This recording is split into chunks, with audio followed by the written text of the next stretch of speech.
Hi, everybody, and welcome back to Buffalo Sports Talk of Western New York. I'm Tom Hastings, my partner Tom Joyce. Welcome back to Table Talk.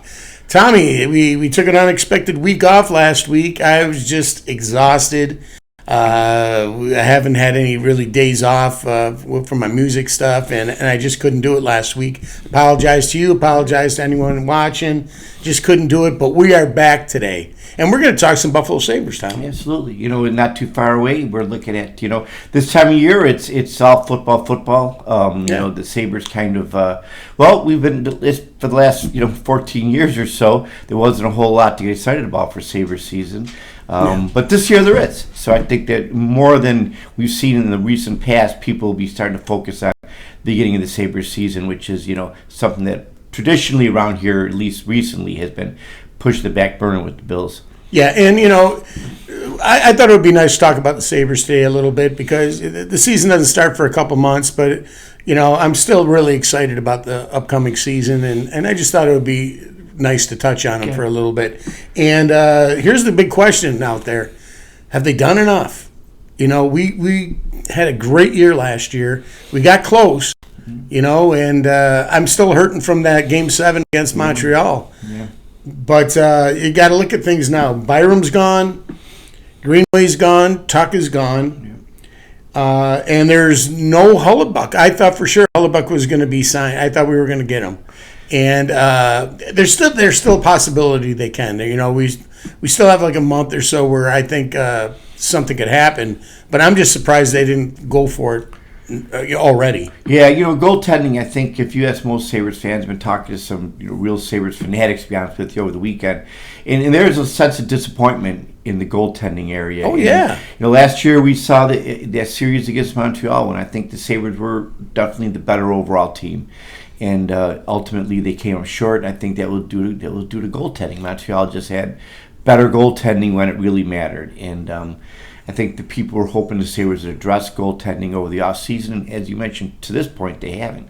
And I think that, a lot of fans, are hoping to see some improvement there. Not that the Sabres are really, have, awful goaltending or the goaltending is really subpar, but to succeed in the NHL in the playoffs, you've got to have superior goaltending. At this point, they don't have it, and I think that if they're going to take that next step and really contend for the Cup, they're going to need to shore up the play between the pipes. Yeah, it really surprises me that they haven't made that move. I think Hellebuyck wants to be here as well. I think it can really happen, and I think that could be the step to get us over that hump. Absolutely, I agree with you 100%. And that Montreal series in particular, it was goaltending that cost us. And it was weird the way both goaltenders went back and forth on who was hot and who was not. And at the final goal Montreal scored, it was a weak goal. Yeah. Otherwise, I believe the Sabres would have moved on to the next round. So I really thought that they were going to address goaltending, and as of right now, they haven't. But as I said, they still got a little bit of time left, and there's still a chance that they could do that. So that's some of the things that they haven't done. Some of the things that are gone. Tuck being gone, I expected it. Yeah. He's with Washington now. I'm not really disappointed with that. He was a good player. I'm glad that they kept him for the playoffs. I hated to see how he disappeared in that second round. But losing him is not something that surprised me. No, not at all. I think that everybody saw the writing on the wall, particularly, as you mentioned, after his, I was going to say performance, but maybe non-performance might be the more accurate term, particularly in that second round, and he just nowhere to be found. And I think conclusion of that series, most Sabres fans understood this time here had come to an end. Yeah, and Byram's deal that he got, it was just crazy. Yeah. And the fact that we were able to really a draft pick out of it was really good, I think. It surprised me that they actually used that draft pick, though. I thought that they were going to use that as trade bait. But they chose a player, and we'll see what happens with that.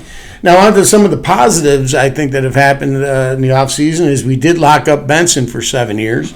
And Krebs signed for a 4-year deal with the Sabres. So I think those two young players, that was very important to get them signed, and I'm really happy about that. Yeah, their energy was, something that really, I think, was infectious with the team and the fans. And particularly Benson was just a guy that seemed to be all over the ice. Yeah. Krebs not scoring a lot of goals in the middle of everything. Just a guy who it reminded me, I think we spoke last season about Lindy Ruff himself. A guy not blessed with a lot of talent, but one setting, and that was full speed. Yeah. Benson, I think, are going to be an important part of this team, moving forward. And I'm glad that they have both of them signed. Absolutely. Tage is the superstar, but I really believe Benson is the heart and soul of the team, and he proved that in the playoffs. I don't think we get as far as we got without Benson. Right. And so really happy he's going to be a Sabre for 7 years. Really great. And also another cool note that the Sabres signed as a senior advisor John Davidson. So another improvement for that, the office. And John Davidson's a legend in hockey, and to have him with the organization, I think is just great. So now the question is, can they move forward? Again, will they still try to get Hellebuyck? We don't know. But going in, if they make no other moves and we go into the season the way they are, how are you feeling? I think they can contend for the division. I really do. I don't think the gap between them and any other team, particularly Montreal and Tampa, is that big. I think they're as good, if not better, than any other team in the division. In the conference, it's a little different. Carolina's a really solid team, obviously, and that's going to be a big mountain for them to overcome. But the NHL is a league that changes fast. We know that. Yeah. And, there's no guarantee that Carolina will be what they were last year. There's no guarantee that the Sabres will be what they were last year. But I like the idea that they've got some experience under the belt. They know what it takes to win. They won some really big games on the road late last season, which is a sign of a really mature team. And I think that they're going to be in the mix, I believe, this year. Again, do they have what it takes to win it all? Only time will tell. Right. I think the experience that they got last year is huge. Right. And I can only feel that experience and the chemistry that they were building up is just going to be more so this year. I think it's going to improve this year, and I hope so.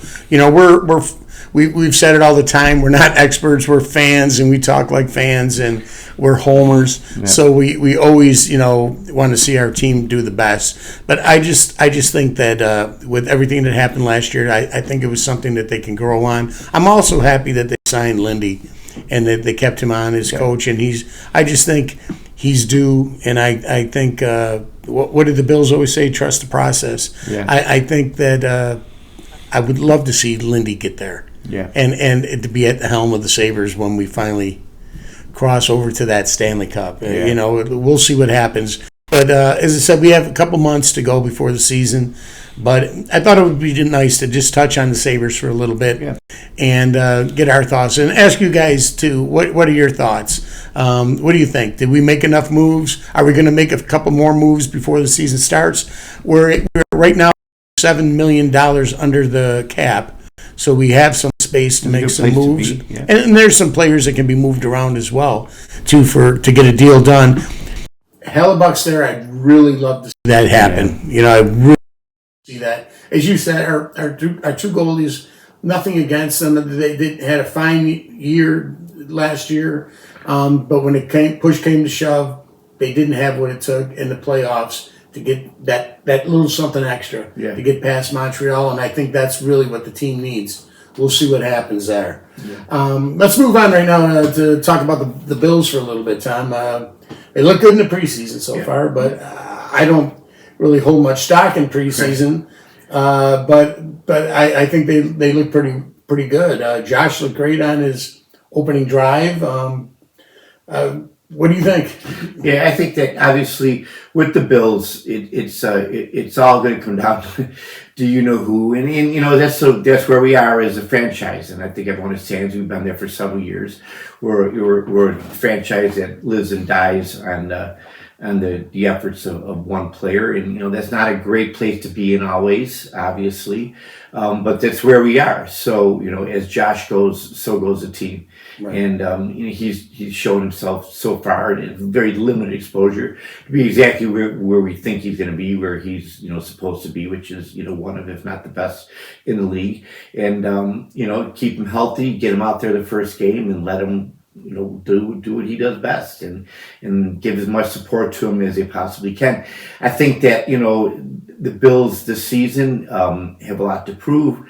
They're a team that, is being looked at by the rest of the league as perennial also-rans. And they've got to, put that to rest. And there's only one way to do that. And they all know what it is. And, so the stakes are high. They get higher every year as Josh gets older. And here's where we are, is he's going to have to be who he is, and the team's going to have to do everything they can to give him support to be successful. Yeah. I like the moves that they made in the offseason. I like DJ Moore a lot.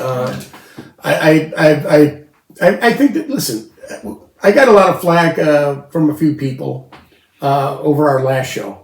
We both picked them to finish 13-4. We went over every single game and gave our predictions of what we thought. And again, this is just, we don't know. You got to take in consideration injuries and other things. There are teams that we think are going to be really great, and then they may not end up being that great, and vice versa. There could be some teams that we think have no shot. And like, who would have thought the Patriots would have ended up in the Super Bowl last year? Yeah. So you never know with the NFL. But I got a lot of flag from a couple people, with us saying we were too optimistic about the Bills. Both of us picking 13-4. But here's the deal. I think this is part of the mentality that we have here in Buffalo because of all the suffering that we've had, Yeah. But listen, guys, we have arguably the greatest player in the NFL right now as our quarterback. He's probably the best player in the league. And if he's not the best player, he's in the top 2. Right. Okay, so you have that. You have last year's leading rusher, so one of the best running backs in the league. You have, for the first time since Diggs has left, we have a true number 1 receiver. Yeah. We have a new defensive coordinator who I'm very excited to see what he brings to the table. Yeah.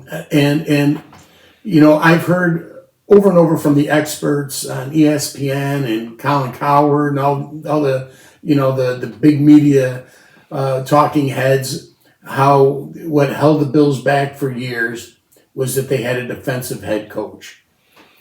I liked Sean McDermott a lot, but as the months have gone by since the firing and the hiring of Brady, at first I didn't like it, but now not only have I come to accept it, but I think it was a good move. I think the Bills went as far as they could with McDermott. When you look at those losses, now go back to the playoff losses. Other than maybe the Cincinnati game from a few years ago, most of those losses were due to the defense, and we had a defensive head coach. So, and you even look at that game against Denver last year, and you can say, well, Josh had a really bad game. He a lot of turnovers, but at the end of the game, that defense let them put up a lot of yards and a lot of points. Again, they couldn't stop Denver when they absolutely had to. Right. And I look at those losses and say, and again, you go back to the 13-second game. Those are McDermott losses. And I think as good of a coach as he was, the Bills went as far as they could go with McDermott. And you think about all those talking heads saying, we needed an offensive head coach with the talent of Josh Allen. Well, guess what we have now? Yeah. We have an offensive head coach. So I'm really excited. And when you look at all those pros that we have on this team, all these really good players, you got to remember that they're one of the best teams in the NFL. And it's not that we have to play these other teams. They have to play us. Yeah. I really, truly believe that. And even if I was looking in as an outsider, if I was from, say, New Jersey, And I said, oh man, we got to play the Bills. That's the way I would be looking at it. Right. They're one of the best teams, and I'm standing firm with 13-4. Yeah, I am too. I think that there's enough questions that are they going to waltz into the AFC Championship game? I don't believe that. I think that there's Competition's too tough. there's a lot of good teams out there, but they're as good as any team in the AFC. I mean, if you look at around, and sure, Texas has got an all-world defense, but their quarterback is suspect. And Right. this is a quarterback-driven league, and I think that the Bills have that ability to, with the experience with Josh behind the helm, to compete against any team in the league. Now, are they going to win the Super Bowl? We don't know that, but they have the ability to be there and to win it, and that's what we're going on. I really think they have to, and I think it's almost mentally now. It's got to be playing with Josh's head that he hasn't been there yet, and I really, really think that he needs to get over that hump Right. and get to that Super Bowl, win or lose. The Rams are going to have a really tough team, so and that's my prediction for the Super Bowl. And of course, I'm going to pick the Bills to win it. But that's going to be a hell of a Super Bowl if that's what it ends up being. It's going to be, and in my opinion, those are the two best teams in the NFL, and that's the way it should be. At least going in to be before we get to Week 1, they're my picks for the two best teams, and hopefully that's the Super Bowl that we'll see, because last year it was pretty much determined. Like you said, you didn't even watch the game. No. It was one of the worst Super Bowls I've seen since those days of those games in the 90s in the 80s when the AFC was getting blown out every game. Yeah. Recent years we've had really competitive Super Bowls. Yeah. So it was sad to see last year. Denver really should have been in that game. Yeah. And another thing I want to touch on real quick, Tom, to get your opinion on is there's been a lot of talk about the new stadium and people complaining about it. Yeah. What are your thoughts? I haven't been there, but Right. from what I've seen is there's some. I think it's going to be a situation where people are going to find reason to complain because it's new, because it did involve a lot of taxpayer funding, so people feel like they had a vested interest in it, and that gives them the right to complain. But given that, I have seen some pictures people have taken from seats with obstructed views. I know. I would like to just interrupt you for a second, because I've heard reports that some of those pictures that were taken were of things that weren't actual seats. That, there was obstructed view, but they were supposed to be obstructed, and people were deliberately leaking pictures okay. about that. So, what you said, unfortunately, we live in this era where people just want to complain about every single thing. Right. We've got this amazing looking stadium. And I haven't been able to get there either because of work, and I won't be able to get there until Week 2, the opening home game Thursday night against the Lions. But the people that have sat in my seats for the open practice and then for the first preseason game have told me that they're amazing. Yeah. And I've heard nothing from people that I know that have been in the stadium, nothing but glowing reviews on how amazing it is in there. Mm-hmm. So, I just wanted to get your take. What do you think of people? Can we not have a good thing? Yeah, we can't have anything nice. No. I think that preseason for the Bills this year is not going to just be about evaluating talent and systems, but it's all going to be about evaluating the field and the facilities, obviously, because it's new. So I'm sure that's a part of what's going on among the Bills themselves, the players, is, what do you, they're talking amongst themselves, what do you think of the field? What do you think of, the stadium itself, the facilities, the locker rooms and so forth. So it's an interesting preseason where, again, the final determination about the stadium is as much part of it as about the players who are auditioning to be a part of the team. And I just hope that the players are satisfied with the field. First off, that's for them that's going to be the most important aspect of the stadium is the field. And I haven't heard a whole lot about the field one way or the other. I've heard the players love it. Every interview I've seen with the players are telling how they love that field. So Yeah. And that's for them. I'm sure that's the most important aspect of that stadium. For the fans, it's going to be the seats and the sight lines. The players is going to be. We have to play on this field, and if the field itself is something that they feel comfortable on, then that's the most important aspect of the stadium. To be honest with you. Yeah, I just think that in this world that we live in, that's 24/7 news and 24/7 sports reporting, they have to come up with stories. Yeah. Every day.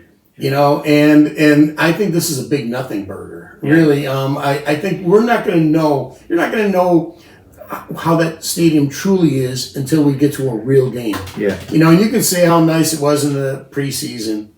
And I don't pick. I heard people, I saw videos. Here's the first touchdown in the stadium history.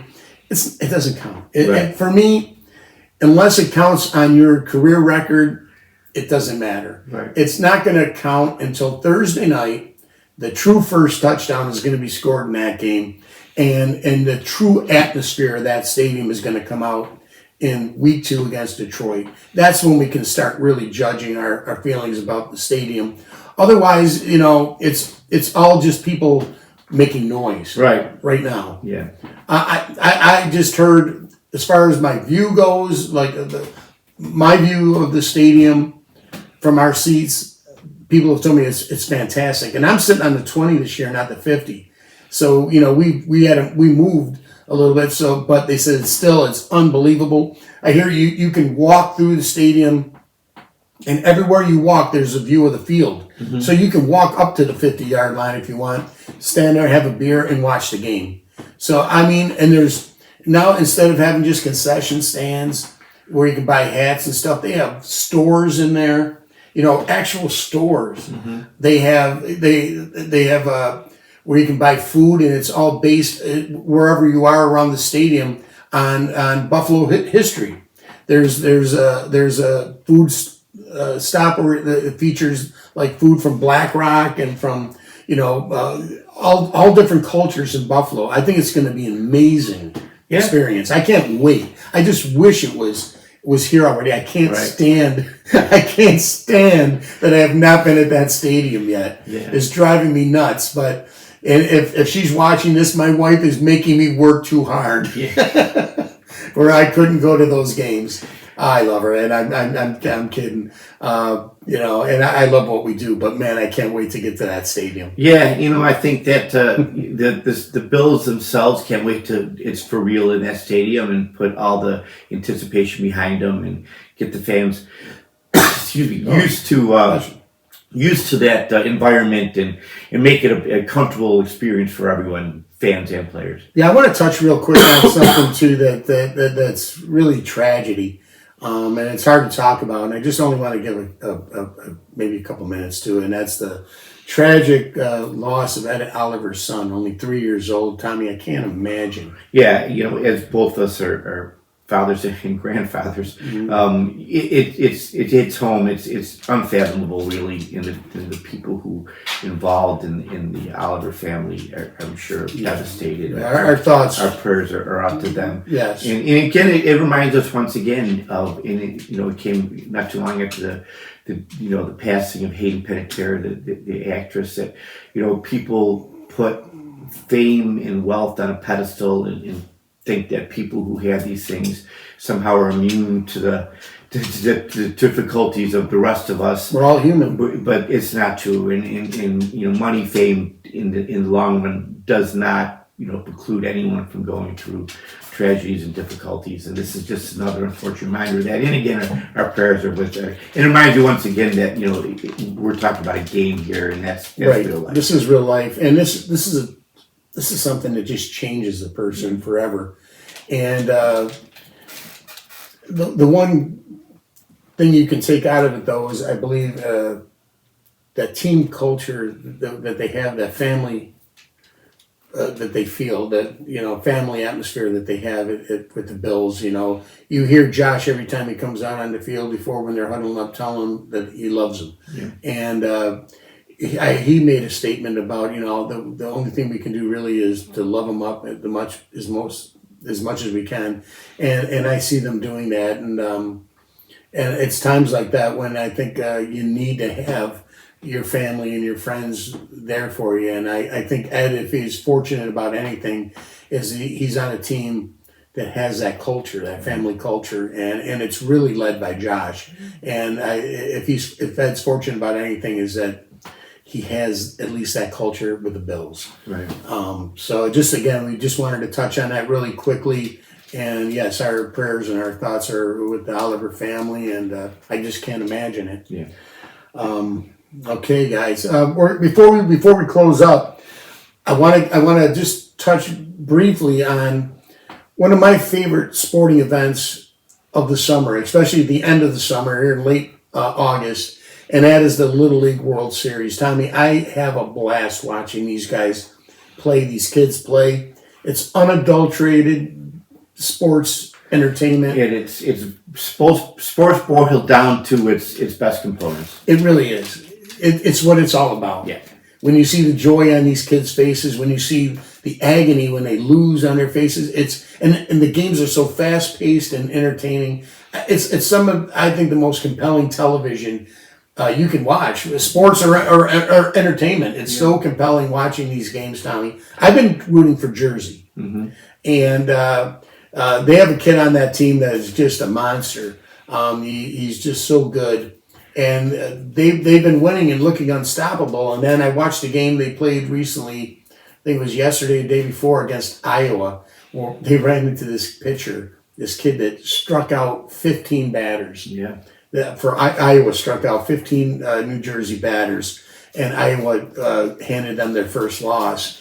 And I was shocked because, as much as I was rooting for Jersey, I kind of pick a team, because we don't know any of these players and that. But I kind of got behind Jersey, but then I couldn't help but root for this pitcher for Iowa because he was on such a roll. Yeah. And he lasted all the way. There's a rule in the World Series for the Little League that you can only pitch 85 pitches. And he got to his limit on his 15th strikeout. And they had to have another player come in and get the final out. But still, at the end of the day, just so much fun to watch. Yeah. And again, if you love baseball, that's baseball, like I said, in its purest form. And every player out there is dreaming of being in the major leagues someday. And a few of them make it, and to see their dream take its first steps there is really nice. I believe, wasn't it Chris Drury that had a really big, was with the Little League World Series, had a big moment. I think he won it back when he was a kid. And he goes on to become a professional hockey player. Yeah. But that's why you say you never know who you're watching. Right. In these games, But I just love it. It brings me back to when I was a kid playing Little League baseball and just the love of the game. And, the excitement of it. And it's just such a good watch. So if you get a chance, guys, looking for something to do during the final weeks of the summer, watch the Little League World Series. It's a lot of fun. That's going to wrap up Table Talk for this week, guys. We'll be back next week, Tom, and we're going to be talking about a little college football, too. Yeah, college football breaks out the first week of September. It's going to be another exciting season. We'll get into some of the teams that could compete for that national title. And we'll talk a little bit more about the Bills, any last-minute decisions and things going on. We'll talk a little bit about the final preseason game. I don't expect Josh or the starters to play much. There really is no need, I think. And actually, before we go, what did you think? Cleveland, man. As bad as things sometimes can feel around here, when the Bills might drop a couple in a row, we are not the Browns, and that whole Watson thing. We can always be proud of that fact, because that is just, especially with the quarterback situation, that is a train wreck down there. It really is. It really is. I watched him. Obviously not a very good person, Watson, right, with all the things that he's been dealt with. But when he was with Houston, he was at least you can see. A really good quarterback. Yeah. I believe he that last season with Houston, he threw for almost 5,000 yards, and now he looks like he doesn't belong in the Canadian Football League. The fans don't want him there. He doesn't want to be there. I mean, imagine being a franchise looking at that heading into the season. Yeah, sorry. And Cleveland's a great sports town, and very similar to Buffalo, and you got to feel a little bit bad for them. But man, what a train wreck! And like I said, guys. be thankful that right now our franchise is nothing like that. Yeah. We have a lot to look forward to, and I can't wait to be getting to it. So we will see you next week, and we'll talk a little bit about college football, a little bit more about the Bills. And until then, guys, only 65 degrees out there right now, but you're saying that there's optimistic that Later in the week. later in the week it's going to be summer again. Yep. All right, let's hope Tommy's right. Until then, Go Bills. go Bills, go Sabres, go you.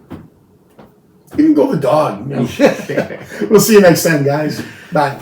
Hi, everybody, and welcome back to Table Talk here at Buffalo Sports Talk. It's been 2 weeks, man. You see what happened? That's why we can't take 2 weeks That's off. right. God. All right. Whew. You all right over there, dog? All right.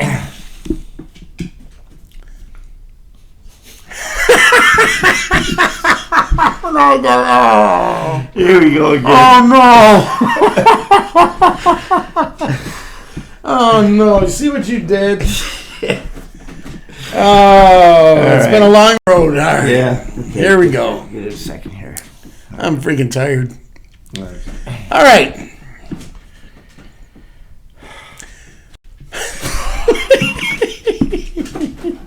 All right. Shut up, you stupid bald guy. All right. What is it? All right. All right. All right. Ready? Yep.